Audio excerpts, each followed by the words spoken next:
So last night while driving home, coming up ID 55, there was just a rock in the middle of the road. So the only thing I could do is straddle it because there was another car coming in the opposite direction. This morning I could see that the rock hit the jack. You can see how it's bent back where the rock hit it and it pushed that back. And over here, you can see how it's just kind of bent up because it's, it's been twisted. It also, the rock continued back and it hit this metal plate, which bent it. And then it also knocked off this water pump. It broke its, I guess, the screws that hold it onto that rubber mount. And also this little piece of plumber's tape that they use to, I guess, secure it a little more. So these screws that are on there aren't regular Phillips screws. They've got that square headed that they use on RVs, and I don't have that with me, so I've just had to zip tie it up there for now.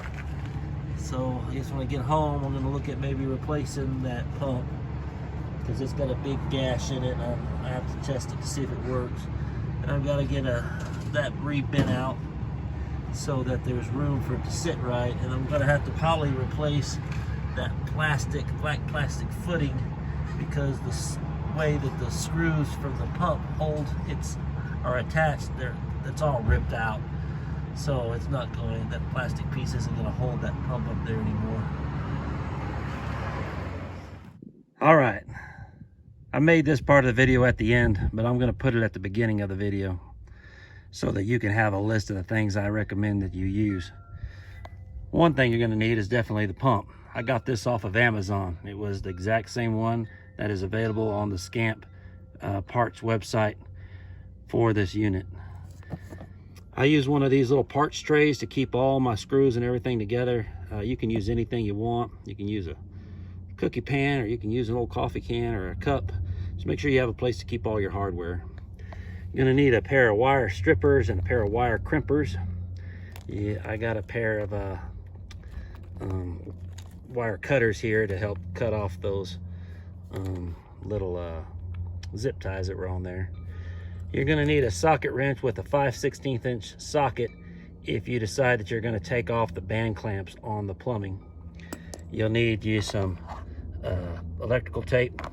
I recommend you have an extension so that when you're using this impact drill that you can extend the bit around the side of the casing of that pump. And you're going to need the square tip. Now, almost all the screws on these campers are this square tip, so make sure you have one of those in your toolbox.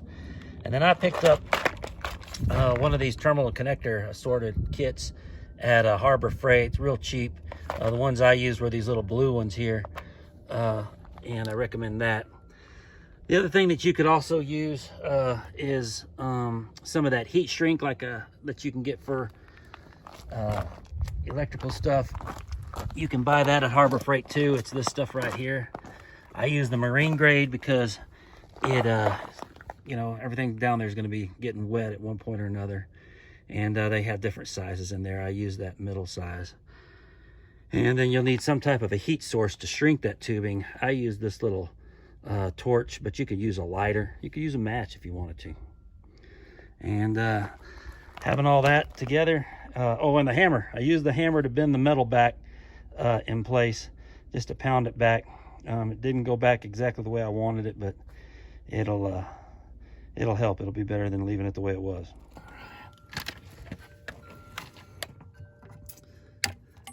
I'm gonna clip off these zip ties that I used to temporarily hold this thing up, because since then I was able to re-secure this plumber strap stuff.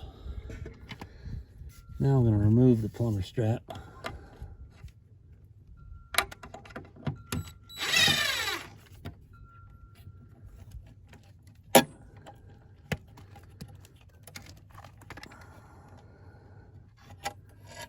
I'm going to keep these little screws because I sure don't want to lose them. Let's see, I'll put them over here. Looks like I only have to do one side of this plumber strap to get it off. Now, let's see what we got as far as wiring in here.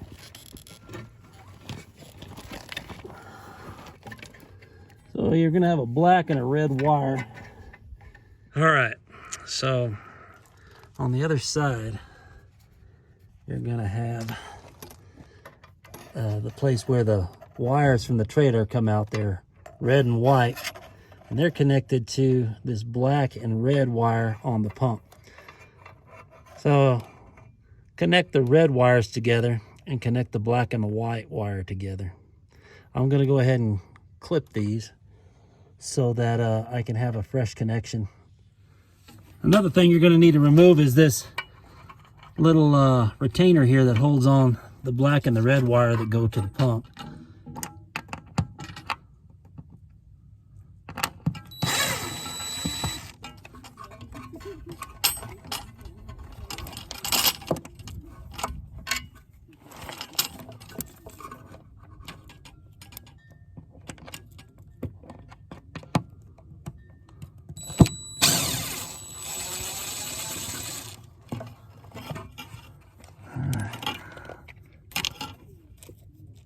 Pick up my screws. Looks like the washer's kind of stuck into the mounting bracket. It's made out of like a flexible rubber material, I guess to make it like shock absorbing. So I'm just gonna unscrew it here. Let's see what happens.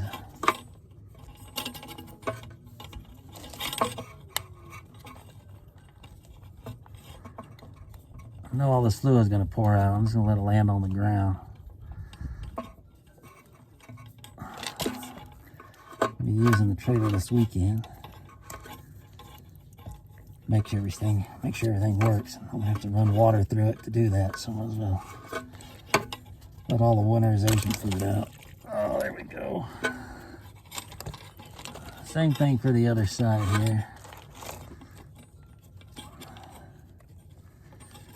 And then I'm being careful to remember that this side is the side that comes from the drain.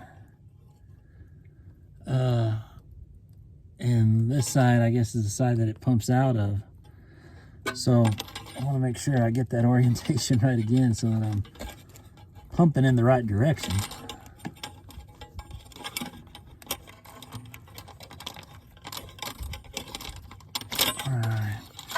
So with that, now we've got this thing removed and we can start installing the new one. So this is a new pump. This is the way it comes, C-flow. That's the information on it. I'll probably put a link for this out in the comments. Let's go ahead and see what it comes with here.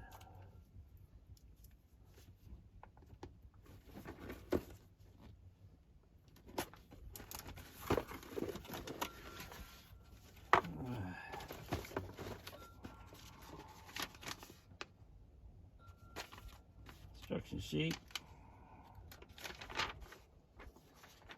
It's got a repair kit that you can purchase, looks like. It shows the components that are part of that and a description over here.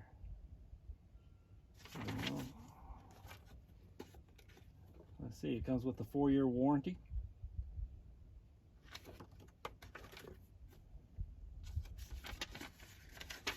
Warranty information. All right, inside here, yep, there's that bag. So these connectors come with it are the same ones that are already on those clear hoses. So I'll save these, but I'll just use the ones that are on there. They didn't get damaged by the rock. Looks like I'll have a new filter as well, so I'll go ahead and save this because it'll be nice in the future to have a filter if I need it. What I really need is this pump. And this pump looks like it's ready to go. Wires come pre-stripped, so it should be a pretty simple install. Now, this is the old one. You can see that the end there got damaged, so it's just crushed. You can see it's cracked, popped off this cap. So I definitely needed a new one. I tried to make this one work. It was just damaged beyond repair. So get rid of that one. Put on the new one. Let's get to it. All right, one of the things I need to do right quick is strip the ends that I cut here. So I'm gonna use my wire strippers to strip off a little bit on each end.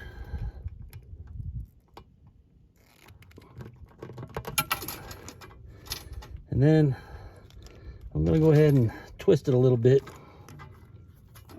so that I can easily slide on my connectors.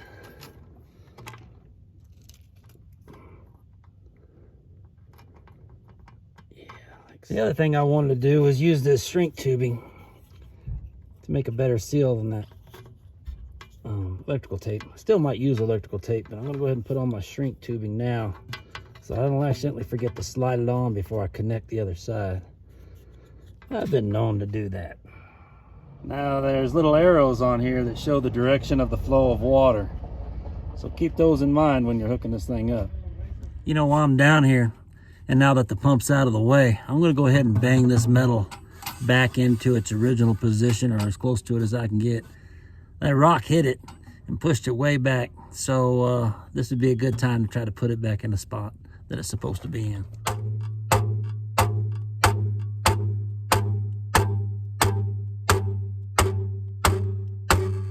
All right, I got this bend back out about as best as I can get. I'm ready to start putting the pump back into position. So the new pump doesn't come with these screws and washers, so make sure you hold on to them when you take off the old one. And I'm just gonna try to reuse the same holes so I don't create new like water entry points for in the bottom of this wood here. So it might take a little bit of doing to get these all lined up, but I'm gonna try. And once I get them in position, then I'll go ahead and screw them. All right, got it set right, so I'll go ahead and start putting in these screws.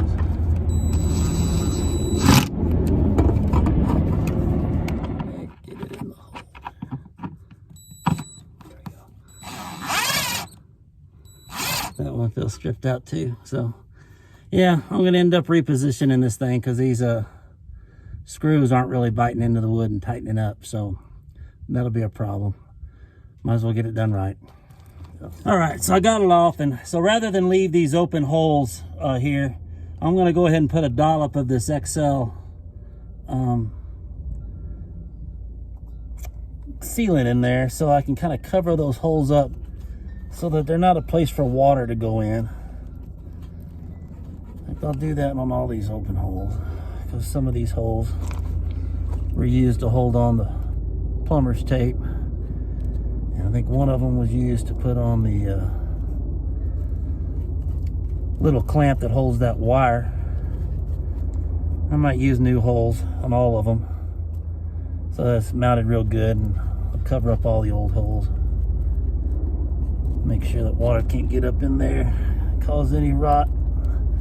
That tiny little hole, you know how it gets in there and spread. Now, since I'm gonna reposition this and not use the old holes, I'm gonna go ahead and hook up the hose lines now, because I'd hate to put it in a spot that I thought was good and then find out that the angle I have it at causes one of these hoses to get crimped or not reach. So I'm gonna go ahead and hook up these attachments, and the pump comes with these little rubber covers that go over the threaded ports. You got to take those off, obviously. Okay, I got both of these on here now, and while I was working with it, I started thinking that the ones that come with the pump, they've got this little barb on here. That's not big enough to fit in these tubes, so you definitely want to keep these little wing tipped, I don't know what they are, I guess connectors on the line. You can't use the ones that come in the box. It's made for a line that's smaller than the one that's on the trailer. And I went ahead and left them a little bit loose so that as I got it, in position and stuff, it could kind of rotate and pivot. So I'm gonna go ahead and find me a spot that I think is good, and I like this one right here, but I think I'm going to try to move it a little bit further away from this metal plate so that the next time this happens, this plate won't bend back and hit this. There's always going to probably be a next time. Just want to make sure I'm doing it in a way where nothing's crimped. And I think that's pretty good right there. So I'll go ahead and put these screws in the best I can.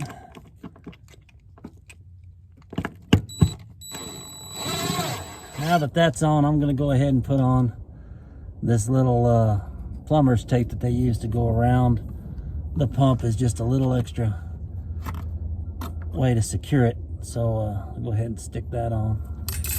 I had some of this wire shielding available in my bag, so it was just enough to cover all this, so I decided to go ahead and use that to help protect this little wire since it's hanging down here exposed to everything.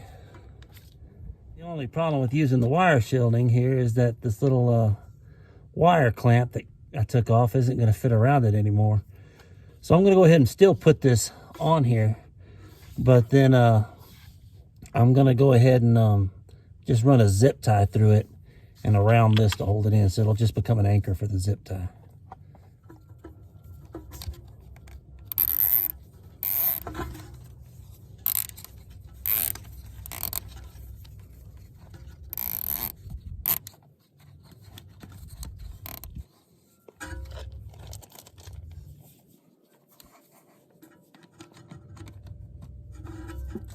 All right, so I got it on there, and I'm gonna go ahead and now do my final tightening of these plumbing connections on the pump, so that they're nice and tight, won't leak. Oops, hell, it started going the wrong way.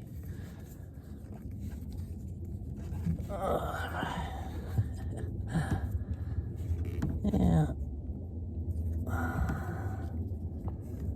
These are already tightened back up, so everything should be okay. I think these are good, just hand tight. All right, I'm gonna fire it up, see if it makes sure it works.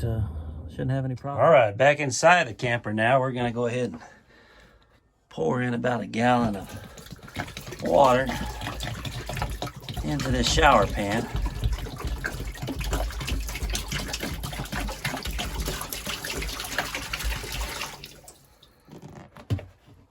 And then we'll go see if this drains out.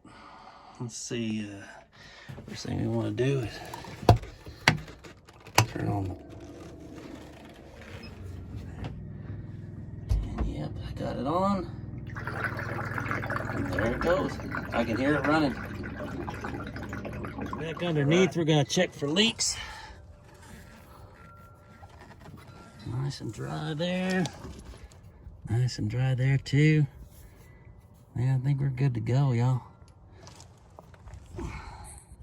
The rock has left some permanent damage on the trailer. You can see, you know, where it struck here and it bent all this back, and I hammered it to get it to go back pretty much the shape it was in, but some of these areas are torn, and not much I can do about that unless I want to get out some welding equipment and change it, but I think I'm just going to leave it for now. It'll probably happen again going down the road.